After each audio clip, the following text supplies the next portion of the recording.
Hello, hello, hello, hello. Bonsoir, bonjour à ceux qui me rejoignent live. Ce soir, on va parler de... Alors, avant qu'on commence, je vais mettre le commentaire. Je vais épingler le sujet de ce soir. On va parler de comment créer de la richesse avec le digital. D'accord? On ira plus en profondeur. Comment créer de la richesse avec le digital. J'aurais dû l'écrire avant. Ok, cette vidéo est parfaite pour toi si tu es quelqu'un là qui veut te lancer dans le business en ligne et tu te demandes quel est le meilleur véhicule, quelle est la meilleure opportunité que tu peux... quelle est la meilleure opportunité que tu peux utiliser pour y arriver? Donc, si c'est une question que tu te poses, alors cette vidéo sera parfaite pour toi. On parlera de comment, on va parler des différentes étapes que tu vas avoir à l'esprit pour réussir ton business s'il est autour du digital. Si tu me découvres à l'instant sur la chaîne, je suis Jolie Demathieu.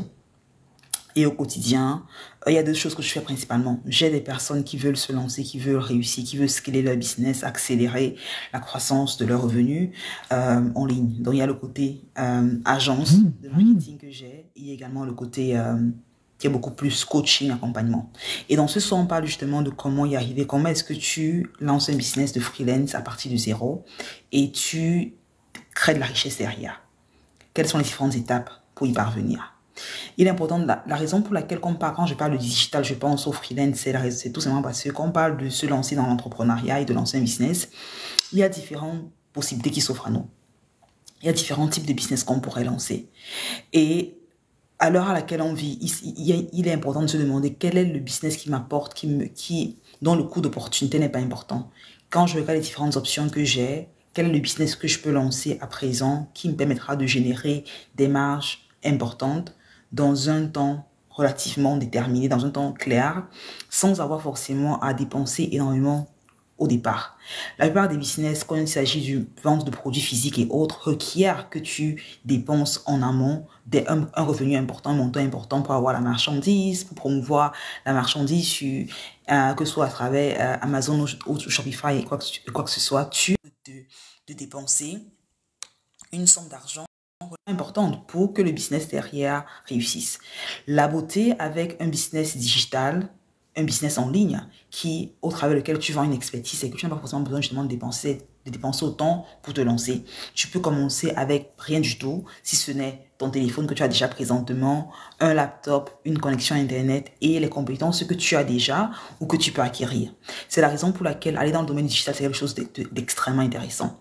La seconde raison pour laquelle le digital, c'est une opportunité à ne pas négliger, c'est parce qu'on est littéralement à l'aube de la chose. On est vraiment à l'aube du business. C'est un peu comme quelqu'un qui se serait lancé dans Amazon en 2015 ou en 2016. À ce moment-là, très peu de personnes en parlaient. Très peu de personnes savaient même qu'Amazon existait. Aujourd'hui, c'est plus ou moins saturé. Il y a pas mal de personnes qui sont lancées. Le marché, la compétition est plus rude. À l'heure à laquelle je fais cette vidéo, le marché du numérique, le marché du digital, surtout dans la francophonie, dans les pays francophones d'Europe ou même les pays francophones d'Afrique, on est vraiment encore à l'aube de la chose. On est vraiment encore vraiment à l'aube du business. Très peu de personnes ont ces compétences, très peu de personnes les offrent et même celles qui les offrent ne sont pas forcément excellentes dans le domaine. Et je le sais parce que c'est ce que je fais au quotidien. Au quotidien, j'ai une agence de marketing avec laquelle on travaille avec des clients qui nous abordent parce qu'ils ont besoin de support dans ces domaines-là. Nos clients viennent vers nous parce qu'ils ont besoin d'aide autour de tout ce qui est gestion de leurs réseaux sociaux, augmentation de leurs revenus avec la publicité en ligne, création de tunnels de vente et bien d'autres choses encore. Et donc, je vois quand ils viennent... bonsoir à ceux qui me rejoignent. Je vois qu'ils viennent à nous, ces clients-là. Je vois les demandes qu'ils ont. Je vois les plaintes qu'ils ont. Même quand je parle avec d'autres amis qui sont entrepreneurs, les mêmes questions reviennent. Comment est-ce que je fais ceci? Comment est-ce que je fais cela? J'ai besoin d'aide dans ce domaine. J'ai besoin d'avoir un social media manager. J'ai besoin d'avoir un copywriter. J'ai besoin d'avoir un gestionnaire de publicité en ligne. Ce sont des désirs qui sont présents. Et quand tu es entrepreneur, l'une des choses les plus importantes que tu vas avoir à l'esprit, c'est que tu ne veux pas en fait créer un désir. C'est très important. Très souvent, quand on pense à entreprendre, on se dit, OK, je vais aller créer un produit et essayer de le vendre. Non, ça c'est la façon la plus rapide de perdre du temps et de beaucoup d'argent. Lorsque tu veux réussir comme entrepreneur, demande-toi quel est le désir qui est déjà présent sur le marché actuellement et comment est-ce que je crée une offre qui répondra au désir en question. Parce que si tu pars d'une offre que tu crées pour répondre à un désir, tu as l'assurance que tu vends un produit qui est déjà demandé, tu vends un service qui est demandé. Et c'est par exemple le cas pour le digital présentement. Il y a pas mal d'entreprises qui en ont besoin pour aller au next level. Donc, comment est-ce que dans ces quelques raisons qui font que c'est vraiment un sujet ou c'est vraiment une opportunité qui est intéressante. Maintenant, est-ce que c'est une opportunité qui va être saisie du jour au lendemain sans aucun effort? Absolument pas. Ce n'est pas une sorte de bâton magique dans lequel on va commencer par, on va y travailler pendant 2 semaines et être millionnaire après 2 semaines ou un mois. Pas du tout. Ça requiert de l'abnégation, du travail, de la résilience, de la persévérance, mais au moins on est sûr qu'on investit son temps et ses ressources dans un véhicule qui est prouvé de marché. D'accord?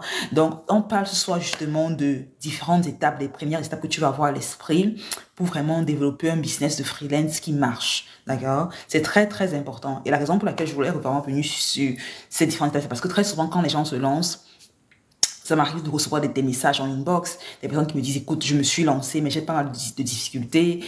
Comment est-ce que j'acquiers des compétences? Comment est-ce que je trouve des clients? Comment est-ce que je facture mes services? Ainsi de suite. Donc, je voulais faire une vidéo qui résume un tout petit peu ces différentes étapes-là afin que tu saches plus ou moins à quoi t'attendre et comment structurer ton game plan pour réussir.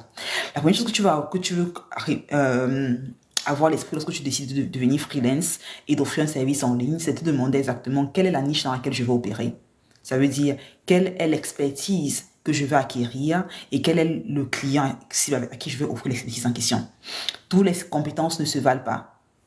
Je parle très souvent d'acquérir des compétences en demande et j'appuie toujours sur le mot en demande parce que toutes les compétences ne se valent pas. Il y a des compétences qui sont plus en demande que d'autres. J'ai fait une vidéo sur la chaîne YouTube dans laquelle je revenais justement sur ces différentes compétences en demande là. Mais tu veux te demander, les compétences en demande sont les compétences là qui sont les plus proches du revenu que tu peux générer derrière.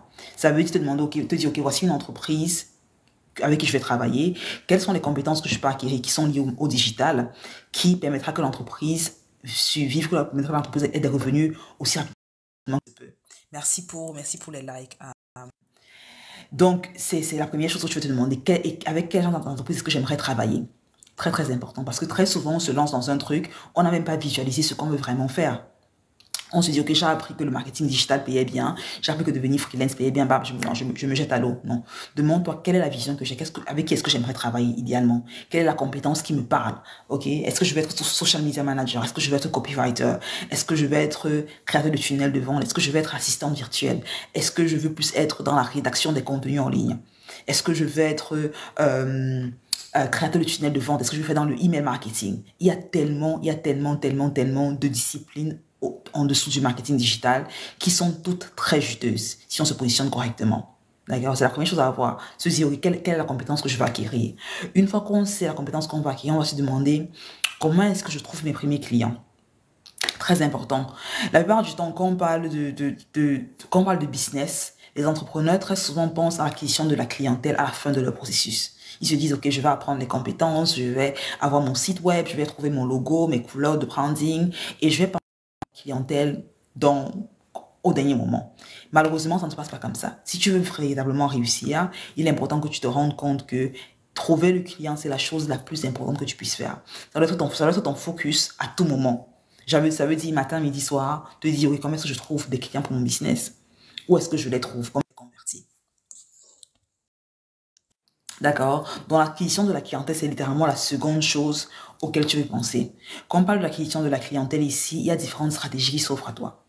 Tu peux avoir une stratégie à travers laquelle tu trouves des clients de façon organique. Ça veut dire ici qu'ils ne payent pas le moins de centimes pour devenir des clients. Ça veut dire que c'est totalement gratuit pour toi de les acquérir.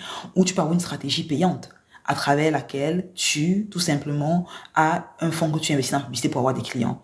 Je recommande toujours de commencer avec la stratégie gratuite parce que c'est celle-là qui est la plus simple en fait. C'est celle-là qui est la plus simple et qui permet vraiment de valider ton offre à une échelle importante. Donc, c'est vraiment la seconde étape. Définir exactement comment est-ce que j'accueille mes clients. Parce que si tu n'as pas de clients, indépendamment de à quel point tu es excellent dans les compétences que tu auras, tu vas te retrouver en train d'être employé pour quelqu'un d'autre. Tu ne seras pas vraiment entrepreneur à temps plein. L'idée, c'est vraiment de... merci pour les likes. Merci vraiment pour le soutien.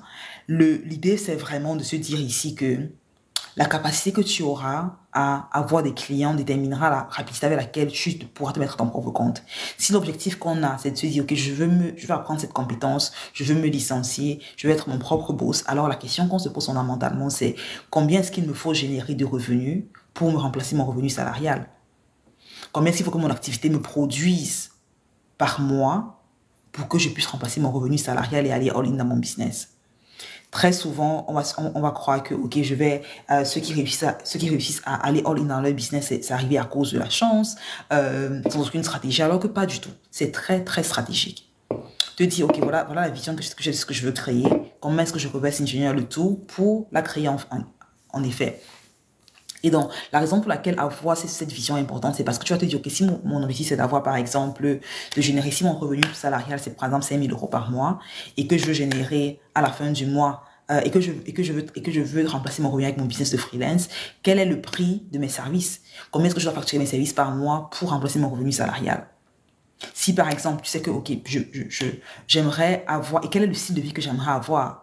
Est-ce que je veux avoir un style de vie où je passe ma journée à travailler sur mon PC, j'ai pas du temps à passer avec ma famille et tout, ou je veux un style de vie où je peux concilier le travail et ma vie de famille sans forcément avoir l'impression que je travaille, je passe toute ma journée à travailler. Très souvent, lorsqu'on est entrepreneur, on se lance dans le truc et on oublie que c'est nous qui créons le business en fait. Le business, c'est comme un enfant comme au monde.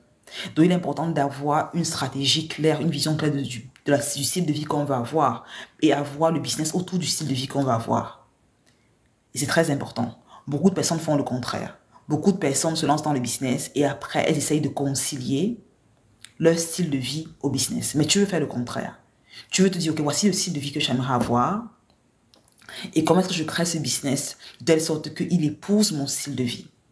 De telle sorte qu'il soit en accord avec mon style de vie que je désire vraiment avoir. Parce que si le business que tu crées n'est pas en accord avec le style de vie que tu veux avoir, ce qui va se passer, c'est que tu auras l'impression que tu tournes en rond, tu auras l'impression que ça te prend beaucoup trop de temps pour avancer, pour avoir des résultats. Donc, c'est la chose vraiment super importante ici. Est-ce que c'est en accord avec le style de vie que je veux avoir? Donc, l'objectif, c'est par exemple se faire 5 000 € à la fin du mois. Parfait. Je sais que je veux un style de vie où je peux concilier travail et famille. Je veux un style de vie où je peux travailler sans forcément avoir à sacrifier ma vie de famille. Voilà.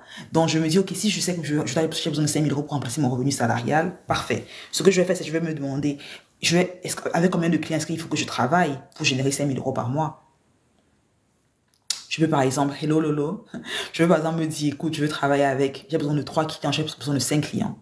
Mais c'est pas de te dire, parce que très souvent, quand on veut pricer son service, la raison pour laquelle c'est important, c'est parce que quand tu veux pricer tes services, en tant que, le sujet du jour, c'est comment créer de la richesse à travers le digital. Je pensais que le sujet était épinglé dans les commentaires, vraiment, c'est pas le cas.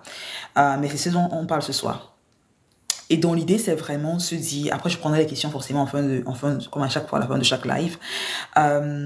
Donc, l'idée, c'est vraiment de se dire ici, ok, mon revenu salarial, c'est 5 000 €, je veux le remplacer. Parfait. Si je veux remplacer mon revenu salarial 5 000 €, combien de clients est-ce qu'il me faut dans mon business de freelance pour pouvoir remplacer mon revenu salarial? Maintenant, les clients te payent la plupart du temps quand tu es freelance à la fin de chaque mois parce que tu leur apportes un service, ils te payent à la fin du mois ou au début du mois. Donc, si je veux par exemple 5 000 € de revenus générés, je peux me dire, ok, je peux facturer mes services à 1 000 € par exemple par client, 1 000 € par mois.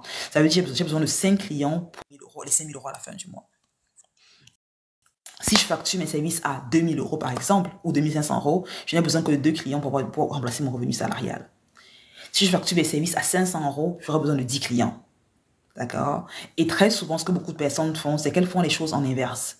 Ça veut dire elles vont définir le prix qu'elles vont facturer à leurs clients d'abord, avant de se demander derrière quel est le style de vie que j'aimerais avoir, quel est le revenu que j'aimerais générer.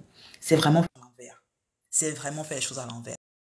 Ce que tu veux faire, c'est te demander quel est le style de vie que je veux avoir et quel est le prix que je veux facturer. Parce que la vérité, c'est que pour le service que tu es en train d'offrir, les clients achètent déjà ce service-là, que ce soit 2 000 €, 3 000 €, 1 000 €. Maintenant, c'est à toi de savoir à quel point tu vas te vendre, comment tu vas te vendre en fait. Et donc ici, Ce que j'aime faire, ce que je recommande toujours aux membres de l'académie de faire, c'est de trouver le juste milieu entre les deux. C'est de trouver le juste milieu entre un prix qui est abordable, surtout quand on débute, et un prix qui apporte de la valeur, et un prix qui permet que justement qu'on ait un revenu derrière qu'on va générer qui sera important. Donc, on peut commencer on trouve le juste milieu entre les deux. Mais si, par exemple, ok, je veux facturer 1000 € à mes clients à la fin de chaque mois, j'ai juste besoin de 5 clients par mois. Et ça peut littéralement dire pratiquement un client par semaine. C'est facile à atteindre. C'est possible. C'est littéralement possible. C'est simple, mais peut-être pas facile. Mais c'est absolument possible. Parce que tu as des millions de personnes, tu as des millions d'entrepreneurs qui ont besoin des services que tu as à offrir. Littéralement des millions. Et c'est la capacité que tu auras à littéralement te vendre, faire valoir ton expertise qui fera toute la derrière. Ok? Donc, une fois que tu as déterminé exactement combien tu veux toucher en termes de revenus, tu veux penser à ton portefeuille. Le portefeuille, c'est un peu comme ta carte de visite. Beaucoup d'entrepreneurs se focalisent énormément sur leur carte de visite. Oh, je dois créer une carte de visite sur Canva, je dois créer mon site web, je dois faire ceci et cela. Mais en fait, non. Ce qui te vendra vraiment, c'est ton portefeuille. Un portefeuille, lorsqu'on est freelance, c'est la clé. Si tu n'as pas de portefeuille, en fait, avec quoi est-ce que les gens te feront confiance? Pourquoi est-ce que quelqu'un te payera 2000 €, 3000 €, 5000 € par mois pour ton expertise? Ce sera très difficile. Ce sera extrêmement difficile. C'est la raison pour laquelle tu vas avoir un portefeuille. Un portefeuille, c'est quoi? C'est tout simplement un fichier qui rassemble les compétences, ce que tu as déjà eu à faire par le passé.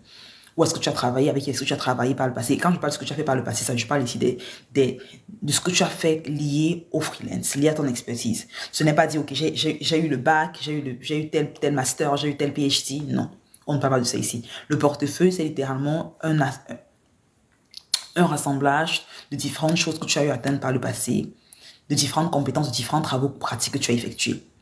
Et c'est la raison pour laquelle à l'académie, ce qu'on fait, c'est on aide les étudiants de l'académie, les membres de l'académie des freelance. On les aide justement, oups, ça va dans tous les sens. On les aide tout simplement. Alors, je remets ça en place, oups. Ah, ça va tomber là. Ok, on est bon. Et donc, c'est la raison pour laquelle à l'académie, je disais justement qu'on met en place des stratégies pour permettre aux membres de l'académie tout simplement de générer plus de revenus. Non, pas de créer un portefeuille. Je suis distraite. De créer un portefeuille. Parce que le portefeuille, c'est littéralement l'une des choses les plus importantes dont tu auras besoin pour te faire vendre comme freelance. C'est extrêmement important. Donc, un portefeuille qui met vraiment en avant ce que tu sais faire. Parce qu'une fois que une fois que tu parles avec lui, il va te demander, ok, qu'est-ce qui te rend particulier? Pourquoi est-ce que je dois te faire confiance? Comparé à tous ceux qui sont dehors. Pourquoi toi et pas quelqu'un d'autre? Et tu dois être à même de justifier pourquoi est-ce que tu es la personne adéquate pour les servir. D'accord? Donc, c'est vraiment ici, avoir un portefeuille de qualité, c'est super important. C'est super important et très peu de personnes en parlent. Une fois qu'on a le portefeuille en tant que freelance, la prochaine étape sera tout simplement ici de tout simplement conclure, je veux dire négocier les contrats avec les clients. Je pense que la vente, c'est très souvent quelque chose qui effraie beaucoup de personnes. Vendre, je veux dire aller trouver des clients, les convertir, convertir les prospects en clients, c'est quelque chose qui donne c'est la peur de beaucoup de personnes. Parce qu'il y en a qui vont te dire, mais je suis timide, je suis introvertif, je ne sais pas vendre, j'aime pas parler aux étrangers, ainsi de suite. Il y a pas mal de pensées qu'on a autour de la vente. On se dit, vendre, c'est un métier sale, c'est un métier dégradant, je suis mieux que ça, j'ai pas envie de vendre. Mais la vérité, c'est qu'en tant qu'entrepreneur, la capacité que tu as à vendre fera toute la différence. Fera toute la différence. J'ai fait une vidéo sur la chaîne YouTube dans laquelle je parlais de comment devenir un meilleur vendeur et comment tu peux rapidement augmenter tes ventes. Et c'est deux vidéos que je t'invite fortement à regarder sur la chaîne parce que c'est vraiment super important de comprendre l'état d'esprit que tu vas avoir si tu veux devenir un meilleur vendeur.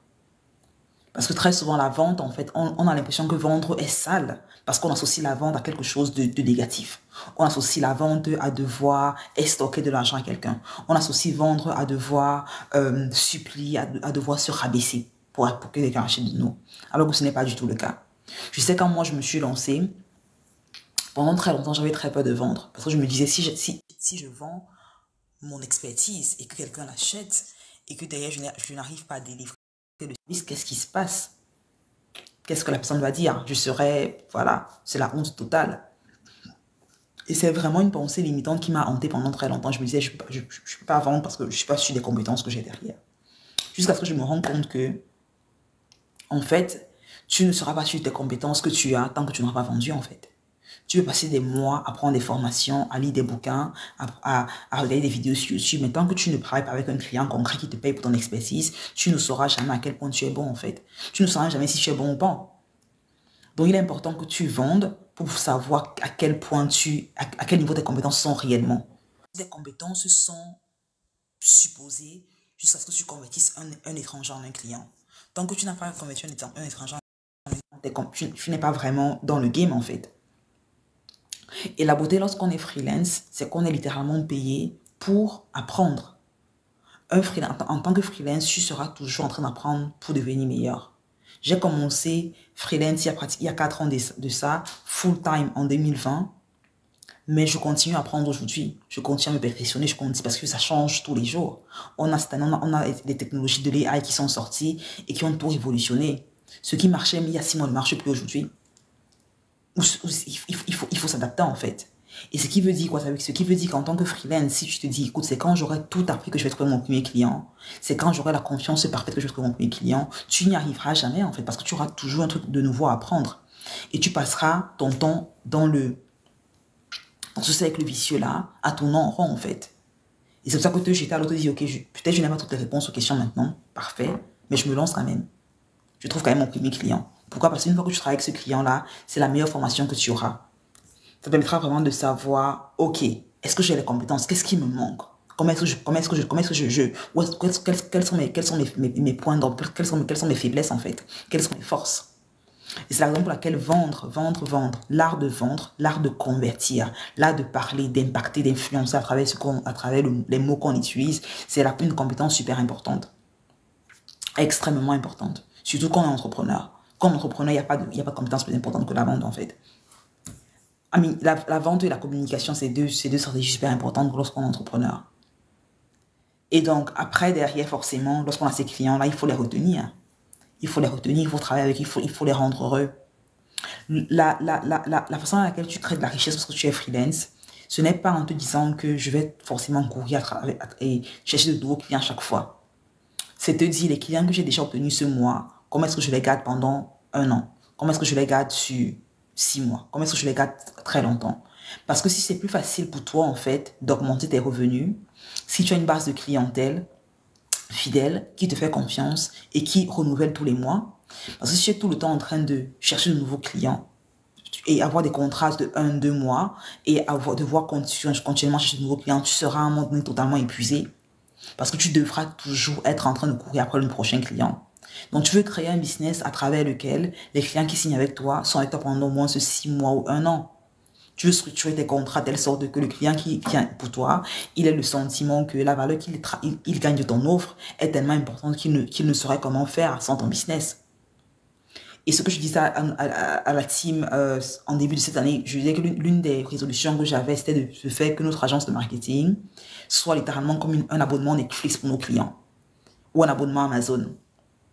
Parce qu'on sait tous ici que beaucoup d'entre nous, sans l'abonnement Amazon, sans l'abonnement Netflix, on n'a pas de vie. On est tellement habitué, on a tellement besoin de ces services-là qu'on ne s'imagine pas vivre sans.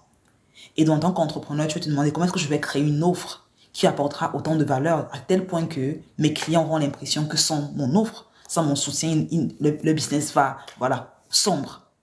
Et c'est possible.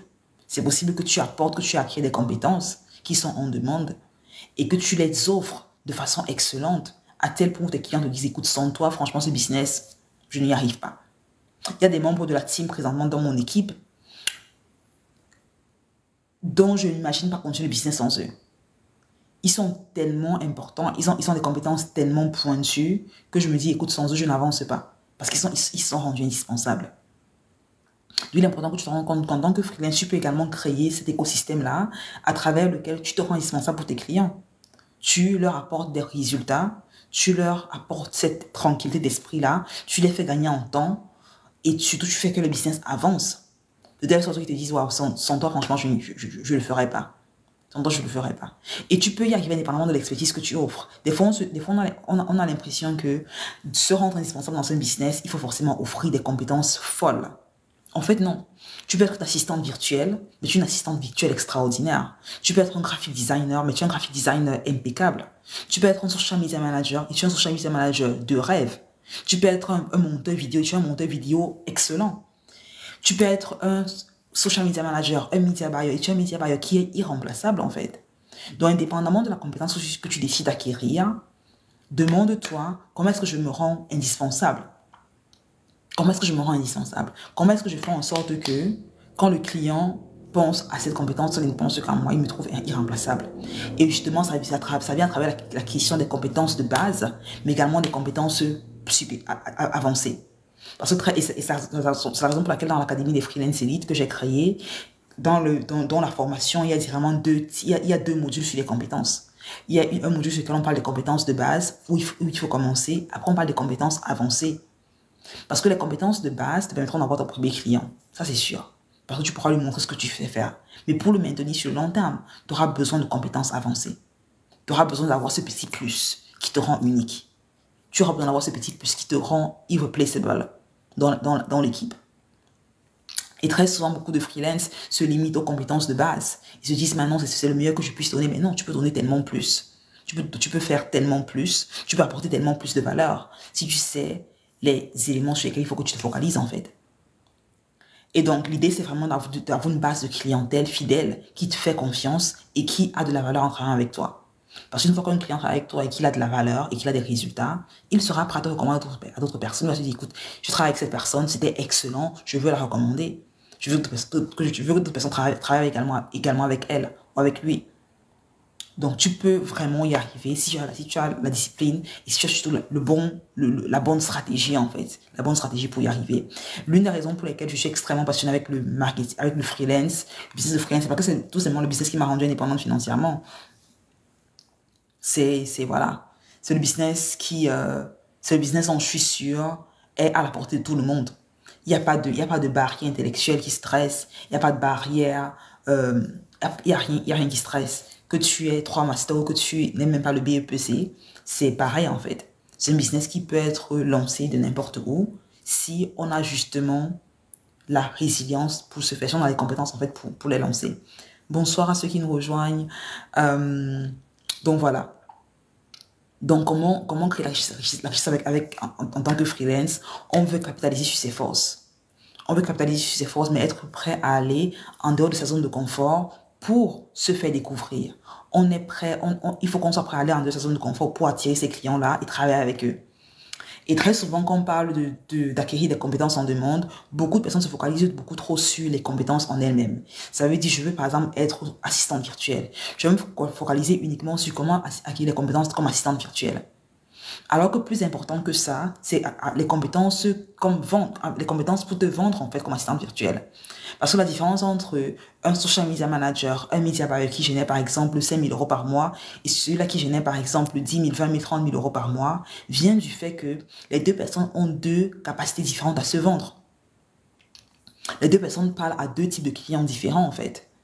Et c'est l'exemple laquelle dans l'Académie des Freelance Elite, c'est l'une des choses sur lesquelles on s'appuie énormément. On s'appuie énormément sur comment est-ce que tu te vends, comment est-ce que tu te différencies d'autres personnes qui sont sur le marché, comment est-ce que tu trouves une niche qui est profitable pour les services que tu as à offrir. Et c'est super important. Et je sais que pour moi, ça a été la grosse différence pour moi quand je me suis lancée. Parce que je me rappelle quand je me suis lancée en 2020, le premier client que j'avais m'a payé. Et il m'a fallu pratiquement 6 mois pour avoir mon premier client. C'était dur. C'était horrible. Parce que je faisais tout, j'ai essayé tellement de choses. La plupart d'entre elles ont échoué. La plupart d'entre elles ont échoué et je me suis retrouvée en train de tourner en rond pendant 6 mois. Et quand j'ai finalement eu mon premier client après 6 mois, je me suis dit waouh. J'étais totalement en état de choc. Parce que je me suis dit waouh, un étranger m'a payé en ligne pour un service sans jamais m'avoir vu. Parce que jusque-là, j'avais dans la tête, ok, je vais, pour générer un revenu, il faut que j'aille dans un bureau quelque part, que je trouve que je rencontre mon patron, ainsi de suite. Et donc, quand j'ai reçu le transfert de ce monsieur, je me suis dit, waouh, un étranger qui m'a payé en ligne pour mon expertise, c'est faux. Et ça a changé quelque chose en moi. Je me suis dit, waouh, c'est possible.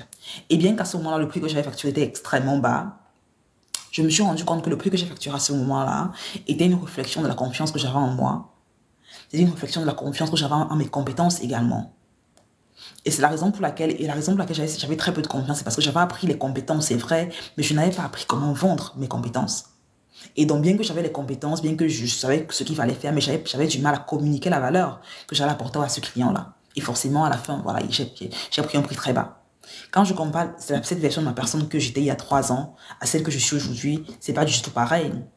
Parce qu'aujourd'hui, je sais exactement la valeur que mon service apporte. Et j'ai appris comment vendre.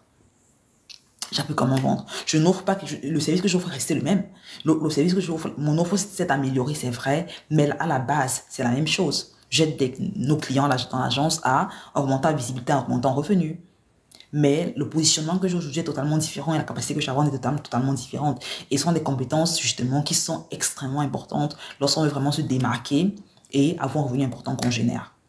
Donc, pour ceux-là qui veulent éventuellement se faire accompagner, rejoindre l'Académie des Freelance Elite, c'est facile. Je pense qu'il y a le site pour regarder la masterclass qui sera, la masterclass est offerte.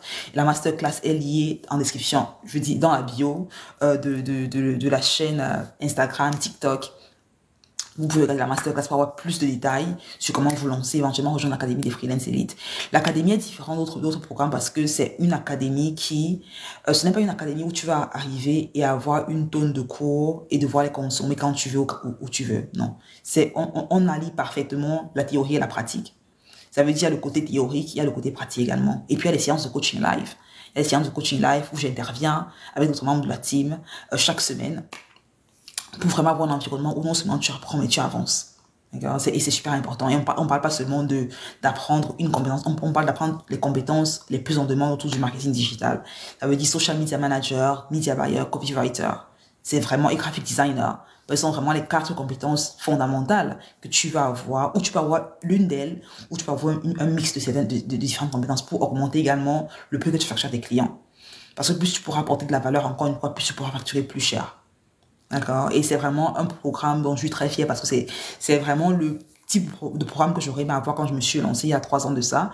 Avoir un environnement où je sais que je peux arriver à apprendre ces compétences-là, apprendre comment vendre mes compétences, apprendre comment booster mon estime de moi, ma confiance en moi, comment être plus convaincante, comment être plus persuasive. Et donc, voilà, pour ceux qui veulent en savoir plus, le lien sera dans la bio quelque part. Mais c'est vraiment l'idée du live. Je voulais partager avec vous exactement comment créer de la richesse à travers le marketing digital, à travers le digital en devenant un freelance d'élite. Merci à ceux qui m'ont rejoint et ceux qui ont posé des questions auxquelles j'ai répondu pendant la séance. C'était un plaisir de partager ce moment avec vous. Une excellente soirée, une excellente vie, une excellente semaine, je vous souhaite. On se retrouve au prochain live. Bye bye.